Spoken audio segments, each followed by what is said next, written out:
or anyone authorized by law.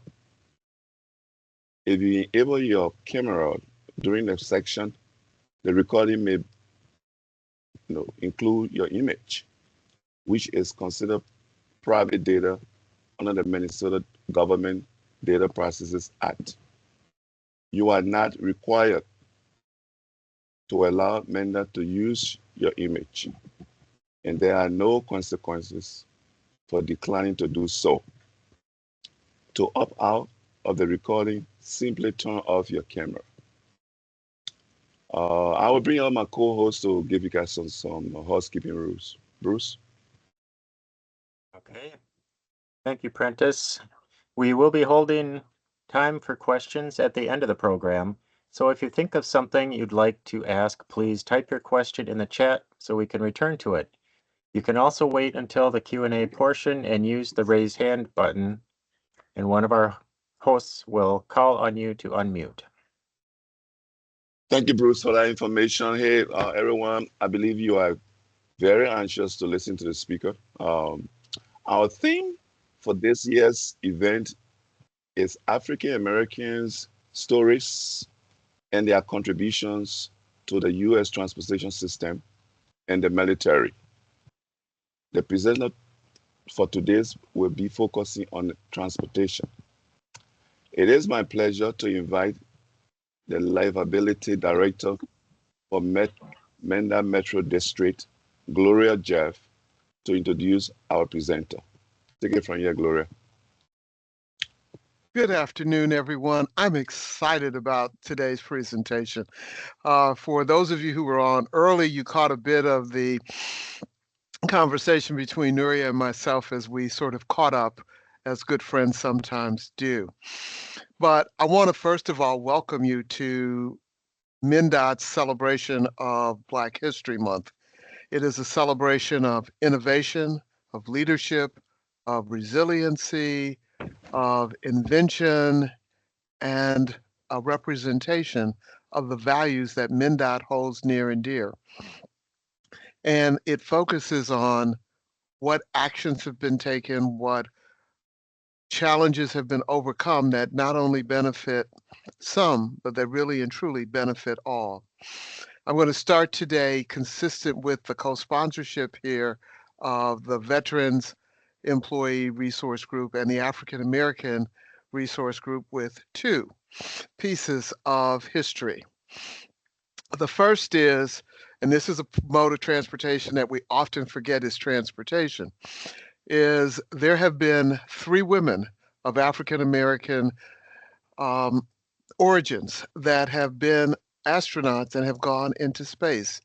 And they've included Mae Jemison, who was here just a year or so ago here in the metro area, inspiring young people to seek careers in science, technology, engineering, and mathematics. Stephanie Diane Watson was the second African American woman to spend time in space, and the most recent one was Joan Higginbotham. So that's your first piece of African American history, those little known Black history facts. The second one, with a tip in the hat to our veterans, is Edward S. Hope was the first African American to lead the Navy's Civil Engineering Corps, the equivalent of the Army Corps of Engineers. And he was responsible for engineering and facilities at bases as small as those in, I want to say, the Great Lakes region, to as large as the facility at in Hawaii at Pearl Harbor.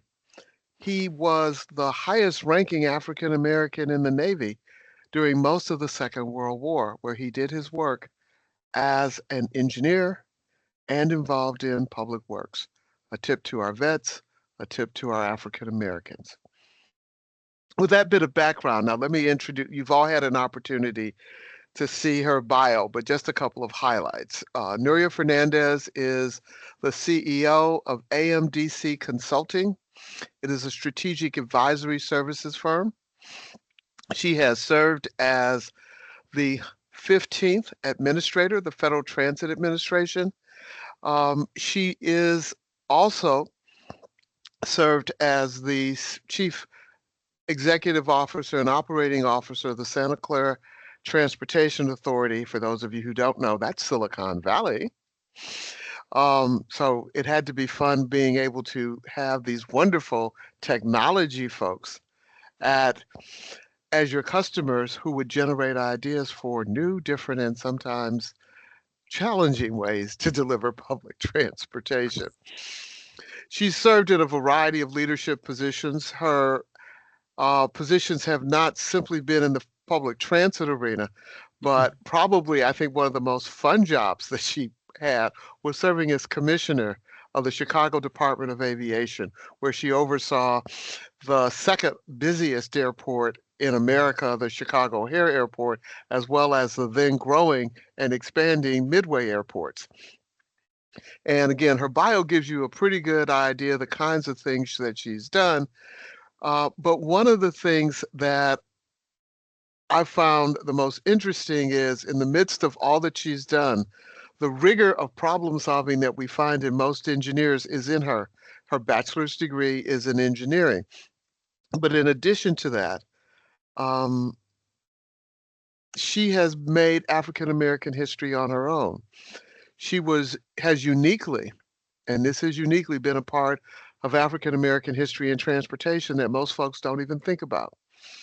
She was part of the quartet of African Americans that ran Federal Highway and Federal Transit during the Clinton administration. Gordon Linton served as the administrator. She was the deputy administrator under Bill Clinton. Rodney Slater, during a portion of her tenure, served as the Federal Highway Administrator, and I had the opportunity to serve as the Deputy Administrator.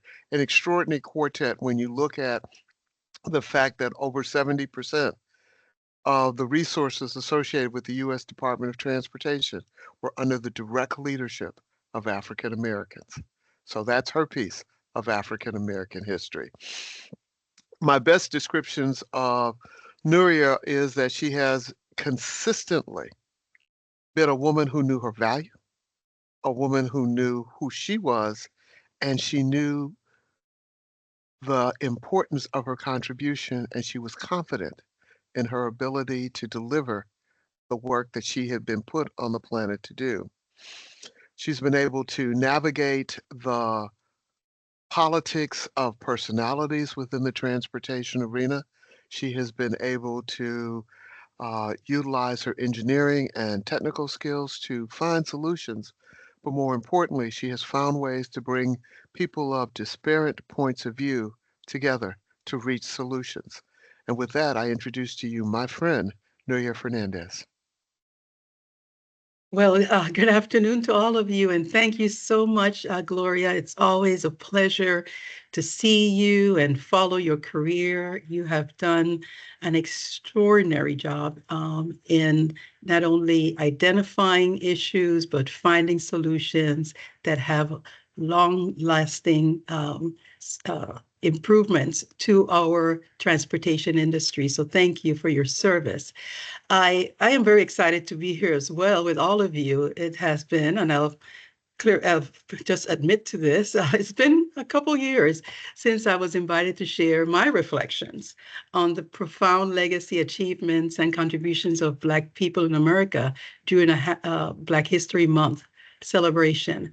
So I'm very appreciative to Prentice and Gloria for reaching out and getting me to commit to joining today's AAERG event.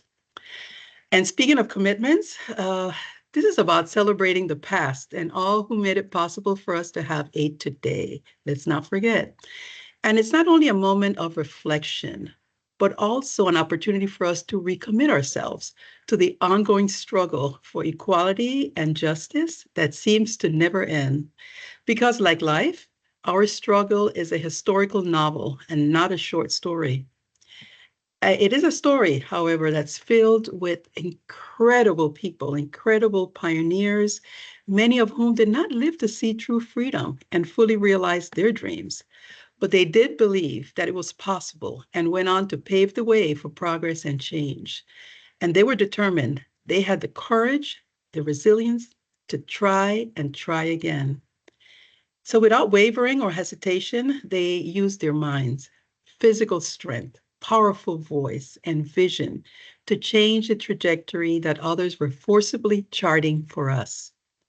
They were and are the lighthouse that guided us through storms, giving us hope and reminding us not to settle in acceptance, but be champions for change. Yes, my name is Nuria Fernandez. I was born in Panama, Central America, and I came to this country first to pursue my engineering degree and then to follow my dreams for a much better future. Every single one of us is a branch from a tree whose roots originated somewhere else. And we ended up here, whether it was by choice or by force. Many starting points that led to the same destination. And here we are. And why does it matter? It matters because those who came before us experienced hardships and indescribable horrors. And one thing is noticeably clear, as these past few weeks have taught us, we cannot solely rely on others to bring hope to our community. We have a God-given role to be a light in a murky world and continue to strive for justice, mercy, and humility, whether it's in our homes, our workplaces, and any of these other areas where we can make a difference, because that is why we're here. That is why we are the beacon and hope. So while we celebrate the progress that has been and continues to be recognized because of the legacy that has been entrusted to us, we also need to remember that there are others less fortunate in our communities, that we have a responsibility to reach out and support, and also to continue to recognize and highlight that in challenging times, we need to be in full alignment with truth and justice. We need to show up and we need to speak out because we have in our a spiritual responsibility and an armor to support us, because right will always be right and wrong will always be wrong. So we must also, as I mentioned, the younger generation, a generation that is vulnerable, that is questioning hope and support, that doesn't see the light and the future as we would hope that they would see it.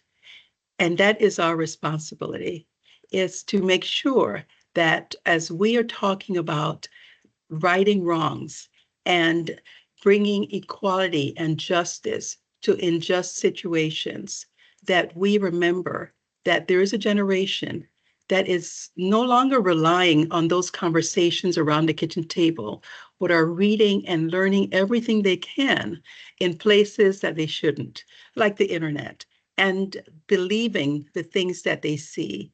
But it's not hopeless. And we need to be in charge to make sure that they know that it's not hopeless. We have to continue recognizing that there is racism, and we know this, that there are economic disparities, and we know this, that there's social injustices that cannot continue to go ignored. In this race for equality, the finish line just feels like it's continually shifting with every rise of the sun. It just looks like it's further and further away. These are in very challenging times. So as we bring our hearts and minds to truth and justice, and we show up for each other, and we show up for those in our community, we know that many of us are guided by a higher being whose power gives us the strength to cast our nets and to help those who need help the most. It is our call to action for individuals that are vulnerable, that don't believe that there is going to be fairness and treatment in their situation and their condition, that come from backgrounds, all different kind of backgrounds, and we can make it happen. We have to believe. We have to keep faith, because our story is one that's intertwined with the broader history of humanity. It is not just a chapter in a book. It is the entire book. The struggles and triumphs of our ancestors have made it possible for us to stand on their shoulders and continue to raise that torch high so that others can see and their paths can be paved. It's this torch of justice and equality. Their achievements are a testimony that it can be done. Their achievement are a testimony of the resiliency of the human spirit and the power of collective action. And it's Black history after all. So why does it matter? Why does it matter that we carry this torch and that we pass and it has been passed on to us? Because one of the most profound ways we can honor history, Black history, is by inspiring others with our deeds, with our actions, so that they too can continue to thrive and to look to make progress. We encourage excellence. We help others pursue their passions and strive for a better life because we all deserve it. And, you know, we need to get involved. We need to mentor and provide the younger generation with the tools that they need so that they can be stronger and so that they know that they've got resources to help them succeed. And in doing so, we can empower them to become the leaders, the change makers of the future of tomorrow, because we're not always going to be around, and we always should be looking to that next generation as the continuity of a story that was started many generations ago. Black History Month, when I think about it, it's not just about honoring the past. It's important to honor the past, but it's also about shaping the future.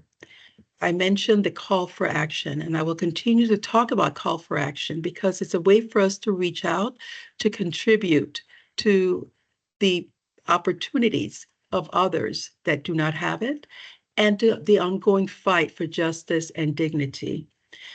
Let us commit to learning from the past, challenging the present, and building a future for every individual who wants to be seen, valued, heard, respected. Through our efforts and through our actions, we can make that possible.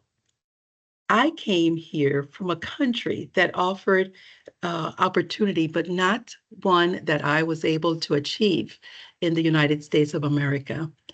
I'll tell you, I was excited that I had the opportunity to not only come, but live here and raise a family. And sometimes we take so much for granted, but we shouldn't, because things can change in a moment. And one of the things that I'm sure many of you on this call heard time and time again from your parents and those who helped raise you was that education is your ticket to opportunity. And once you're educated, no one can take away your learned experience. The things that you learned, the achievements that you were able to get through, whether it's through degrees or through training, that is your portfolio of impact. That is what you get to carry with you, and every single opportunity, every single stop, every single job that you pursue. And when we think about the principles of freedom, it's a principle that it has no limits, no borders. It's one where equality and justice allows us to walk through doors and be empowered. So let us be courageous, because I cannot resist the fact that I served as a federal transit administrator, so I have to bring up Rosa Parks for sure. Last week, Rosa Parks would have celebrated her 112th birthday. She was born, as many of you know, on February 4th in Tuskegee, Alabama, and died 20 years ago in Detroit, Michigan. That's 800 miles from where she was born. This amazing woman who was able to 70 years ago decide not to give up her seat on a Montgomery, Alabama bus to another person. And in doing so, just created a revolution to end the racial segregation in the United States of America. It allowed leaders and inspired courageous actions and stances by people like our beloved Dr. Martin Luther King Jr. and so many others to weave the fabric of civil rights movement, and that also served as a powerful tool to all of us to remember that things are not always going to be easy, but if we put our minds and we come together through our strengths, we can achieve that equity. So the spirit of Rosa Parks lives today in the work that each and every one of you do to promote equity through infrastructure projects that you plan, design, build, and maintain. Because those projects help connect people to opportunities, just like the buses that get to take advantage of those projects to be able to move people, to get them to where they need to go, just to stay connected with family and friends and get achieve a higher education, and whether it's just for entertainment or economic prosperity. That is what infrastructure does. It is that connection. It is that binding. So what you do is not just a job. It is delivering on a commitment to show up and speak up, not just with words, but with action. Connecting the people to opportunity gives them a ticket to prosperity. And that prosperity is one that we not only need to recognize, but we need to help others achieve as well. When we think about how much we have done, all that we have done, and how much we have achieved, yes, it seems that we have done a lot and we have achieved a lot. But gosh, sometimes it feels like for every 10 steps we take, we have to go back 8 or 9. And that can bring down our spirits, can be disappointing, and can take some of the wind out of our sails. I was really disappointed this morning when I went on Google to see what others are using as their themes for African American Black History Month. And the one thing that came up was a message saying that Google removed Black History Month from its calendar. After all the years that they have been sharing Black History Month on their calendars, they removed it. So I took a breath and realized that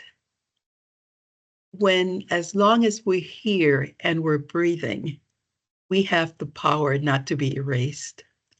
Which reminds me of a line in Maya Angelou's poem, Still I Rise, and I'm sure many of you are familiar with it.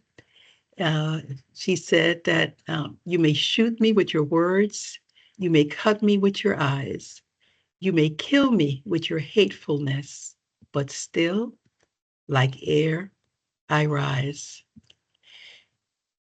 Why is this important? Her point was to remind us, it spoke of the unwavering resilience and determination to overcome any adversity or oppression, even when faced with the absolute worst, whether it's verbal abuse or hatred. We have the power to overcome. We have the ability to rise above it and to the natural buoyancy of air. We can't give up. May we never give up. May we always show up, speak up, and act. I want to thank all of you for what you do to keep us safe, to keep the torch alive. Thank you.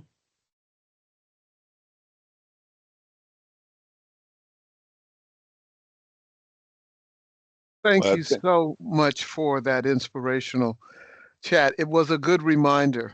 And I love Maya Angelou. Some of you know that she not only wrote Still I Rise, but Phenomenal Woman.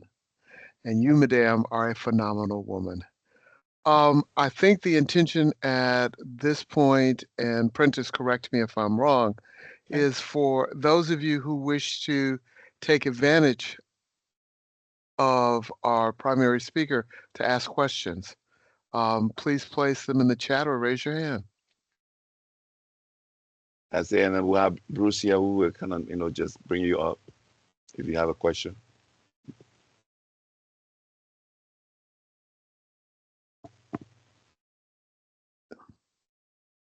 This is Oh, I not can't believe normally. this is not a shy audience, I'm sure. We do have one comment in the chat from Anita. Yes. You are an inspirational and eloquent speaker. Thank you. Well, thank you. Thank you very much, Anita. Yes, I opened up the chat so I wouldn't miss any I wouldn't miss any of your messages and questions. I think I see a hand. YL? Yeah. Well, Can you hear me? Yes. yes. Great. Well, thanks so much for coming along. And it's yes, the words of wisdom and inspirations and encouraging, and it's great to hear. And I can see why someone like Gloria really like you so much. I'd like to have you as a friend as well. We're friends. We can all be friends, of Yeah, course. absolutely.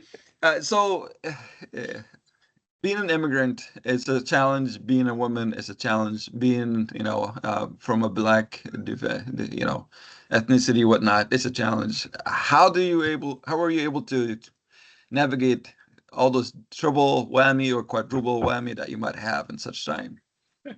You are so accurate in recognizing, one, that I'm a female engineer in a male-dominated field and happen to be Black and Latina. So yes, it was not easy. It was not easy because, as a matter of fact, I tell a story. I didn't tell it this time, but I usually tell a story of my first day on the job at the Department of Transportation, the city of Chicago.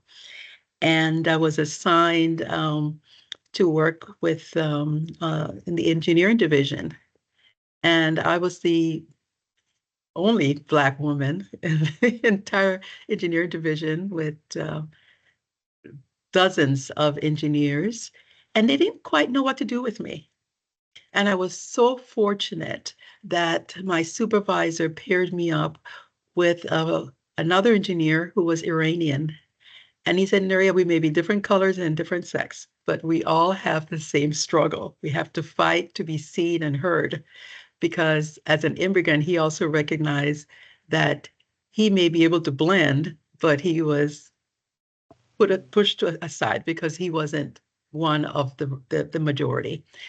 And that one thing has stayed with me for decades. I mean, I'm talking 40 years back. It has stayed with me because it made me realize that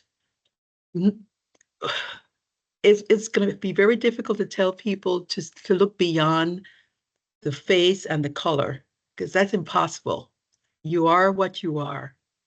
But what's possible is that you do good work and that you continue to demonstrate what you're capable, what value you're adding, whether it's to a project, to an office, to a community, to the world. And when you do that, opportunities open. Just raise your hand and keep going. I am sure that many things were said about me. I know that they were said to my face. I'm sure many were said behind my back. But one thing that no one can say is that I ever did anything that was unethical, and I ever did anything to hurt anyone spitefully. I did my job, and in doing my job, made it possible and help others achieve their goals and their dreams by supporting them, by advocating on their behalves when it came time for promotions, it came time for assignments to big projects and other opportunities. And you just do what's natural. You do what you know is right. And everything else is just extra distraction that you can if you're able to ignore and just keep moving forward. Thank you. Thanks so much. Appreciate it. Jennifer, please unmute and ask your question, and then I'll get to some questions in the chat.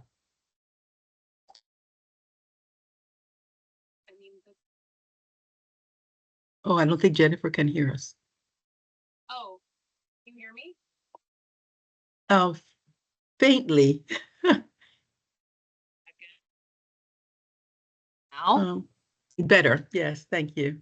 Okay, sorry about that. I think it's my headphones. Thank you so much. This has been such an inspirational moment at a time when I feel a lot of us need a whole lot of inspiration. As you mentioned, these are challenging times.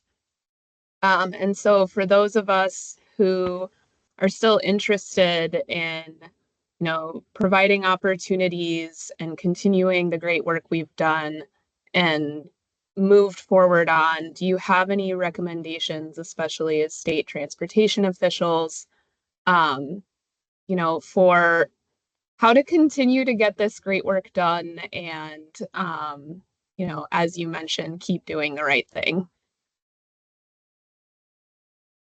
Well, first we start with every day, each morning, just put one foot in front of the other and don't look back. Don't look back. The only reason to look back is to look for best practices and lessons that would help you propel and not lose faith or feel faint. This is an important time.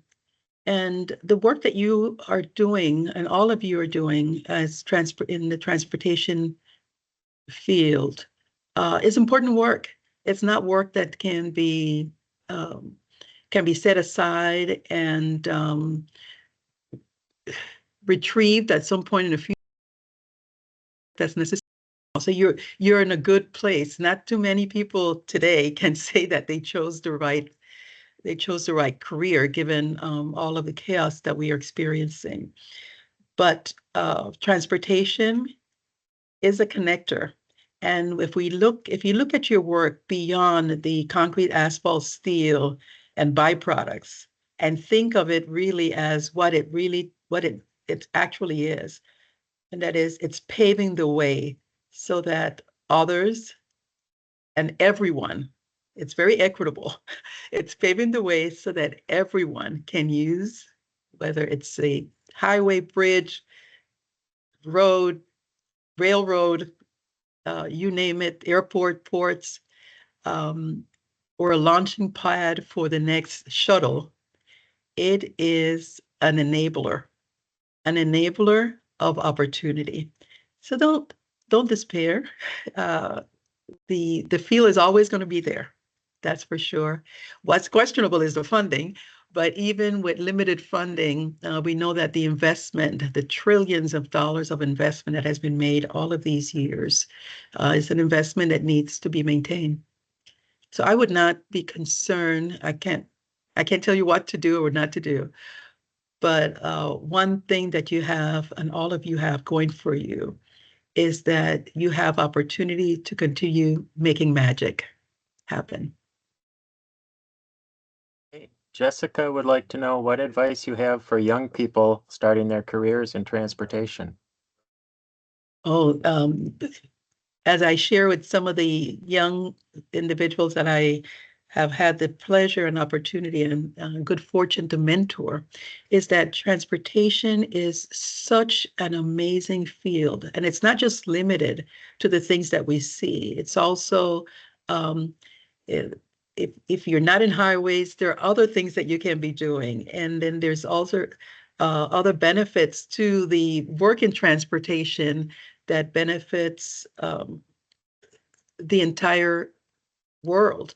You know, when I think about the things that are in my refrigerator right now, because you have to boil these conversations down to levels that people can relate to, and you think of, how did that gallon of milk show up at the grocery store?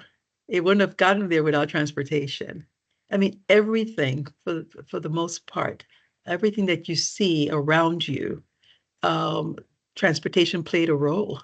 So it can't get any better than that. That is amazing to be able to say that I'm in a field, I'm in an industry that keeps this country moving.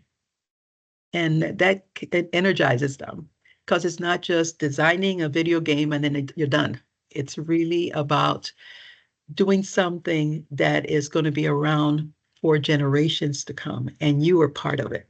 You made it happen. Julie asked, how did you identify sponsors and champions for your career? Interestingly enough, when I started my career, there were not that many women that I could look up to because I was in civil engineering, and the women I knew were in other fields that were not engineering, so could not relate to me. So I did not seek mentors, but interestingly enough, I had supervisors and managers who were male and were white that saw something in me that I couldn't see in myself, that gave me the best advice for how to manage, how to build relationships, and build a network. And I took that advice and I shared it with other women that may not have had the same fortune that I did in getting these type of advice. I shared it with them, and in hopes that that seed will spread. So mentors, now everyone seeks mentors, and that's like it's not a new thing. It's been going on for the past 20 or more years, but there wasn't such a thing when I first started in the industry. Advocates you don't really seek advocates. Advocates are people who see your work and your worth. They see that you show up, you are on time, you deliver, you raise your hand to do the things that nobody else wants to do, and they remember that. And when decisions are being made behind closed doors about who to promote, who to make a partner, who to bring on board, who to assign a major project to, that they are in that room where you're not, and they can bring up your name to others who may not even know who you are and advocate for you. So your work should be your calling card. It really should be. Okay. And we have a couple of comments of astonishment and horror at what Google has done. And then another question, can you share examples of workplaces where you may have worked overtime that were truly inclusive and what they did that worked? I think my interestingly enough, my best examples of inclusiveness were in my experience working with the federal government. And it just, all of the programs that the federal government has, and some that they had, that were focused not in just in transforming an organization through rigid decision making. It was more of let's find the best and brightest and give them opportunities, whether they come in as students or as in high school trying to figure out if transportation is the right field, whether they come in as graduate students from universities and or seeking a job through applications. I have to say that was extremely impressed with the quality, with the intelligence and intellect of the federal workforce and their willingness to showcase this broad rainbow coalition of individuals that are making things happen for our nation, for our communities, for each of us. The other example outside of the federal, that was the largest one, had to do with my time in public transportation at 4 different transit agencies. Because as you all know, public transportation is the greatest equalizer. You get on a bus, you get on a train, nobody's asking you to say for a passport. Who are you? Why you want to ride the system? It's open. You pay your fare, you're on. And the people who are moving people are people who live in the community, and they reflect the community. And the people who are working to support them are individuals that also reflect the community. And there's nothing more beautiful than to see those who are living the experiences to also work to improve that experience. Okay. Rodney has a comment. Thank you for those words. In the texture of being the only one in the field of engineering is a challenge to overcome. I too was that with an agency under the USDA. When coming to Minnesota with that agency helped me understand that being a standout is beautiful, and as beautiful as you have given to us is a place for my inspiration. Knowing that you are still strengthening helps us all, knowing that we are not done. There is an advance to our abilities. Thanks again. Thank you, Rodney. I And love then that. some more information from Jason that Google also removed Pride Month. They said they removed default holidays. Yeah.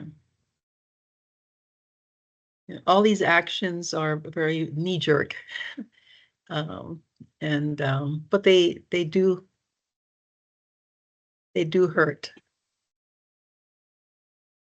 I think that here in Minnesota, it is encouraging and uplifting to know that we not only continue to support Black History Month, but many of the so-called default holidays that Google has removed. We know in transportation, as you've already pointed out,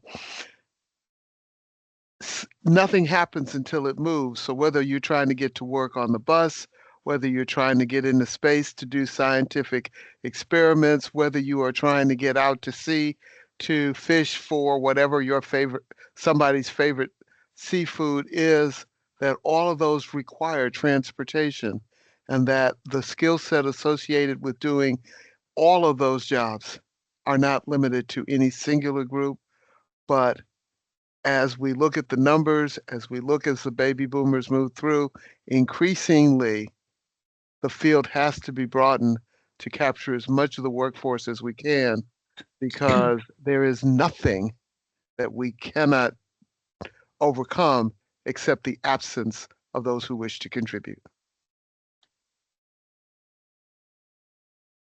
Well,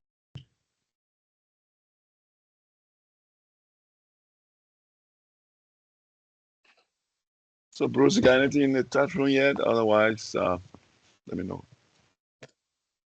Yes, I think we've covered all the comments. Let me know if I missed anyone. I don't see that. Well, I just want to say thank you all, for listening. I really took some notes here personally. I know some folks did. And the comments were amazing, and the questions. At this time, Nuria, we just want to say thank you again from my end here, and for accepting to come and bless us. And I mean, we'll all leave from here with some action plans. Actually, very emotional talk, and also educational. It has everything. And I want to say thank you for coming, and we look to hopefully see you again to talk to us. So, thank you so much for inviting me to share just these random observations with all of you. And I wish you the very best as we set our sights to a bright tomorrow. Amen. Have a great month. Thank you so much. And year, of course. Thank you. And there are some great thank you messages in the chat. Oh, I see them. Thanks to all of you. Yeah.